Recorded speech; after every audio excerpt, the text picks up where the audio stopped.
भारत सरकार का जो एक पेड़ माँ की नाम द्वितीय वर्ष आम उपलब्धि चली केंद्र सरकार और राज्य सरकार मिलित आनुकूल्य आसंता 17 तारिख दिन सेप्टेम्बर 17 तारिख रे आमर जो पंचायत विभिन्न पंचायत रहा विभिन्न ग्राम मानक आम कर निर्दिष्ट जो स्थान मान निरूपण कर निरूपित होता जगह मानक गछ लगे से आम आज तार आरंभ करुचु बड़ बनखंड मेगा नर्सरी प्रत्येक पंचायत को 500 हिसाब से गछ दि जाऊँगी पूरा पंचायत समिति अंचल पाखापाखि 24,500 गछ लगे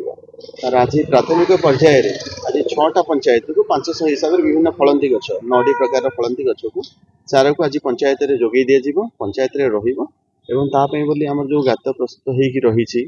से सब हैला पर आम 17 तारिख दिन यहाँ को प्लांटेशन करा माननीय मुख्यमंत्री को आह्वान क्रमे जहाँकि आप गत वर्ष भी थिला एक पेड़ माँ के नाम जोटा कि फास्ट इयर होता बर्तमान एक पेड़ माँ के नाम 2.0 वो से अनुजाई प्रत्येक पंचायत रे 500 गोटे गछ देवाई निष्पत्ति निया बड़ बड़ वनांचल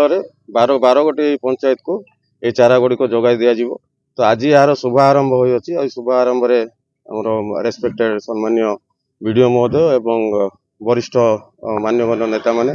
आसी यह शुभारंभ होता टोटल 12टा पंचायत केते खंडे चारा आज तो 12टा पंचायत हेनी कारण आम 4 दिन जोगेबू आज आम 6टी पंचायत को देवु आ 6टी पंचायत जो पीओ माने होती सरपंच माने से माने रिसीव करेंगे और रखिए जहाँकि आगामी 17 तारिख में तार वृक्षरोपण करा देखो यार मुख्य उद्देश्य है आम देशर प्रधानमंत्री श्रीयुक्त नरेंद्र मोदी जी 75 वर्ष जन्मदिवस पालन आसंता सेप्टेम्बर 17 तारिख रे हेबो से उपलक्षे आम लोकंग सरकार माननीय मुख्यमंत्री मोहन चरण माझी तत्वाधान रे प्रति पंचायत रे 16टा ब्लॉक रो पाखापाखि 500 चारा बंटन करा जिवो से परिप्रेक्षी रे प्राय लगभग 25,000 चारा बंटन करा जिवो यार मुख्य उद्देश्य है गछ ही जीवन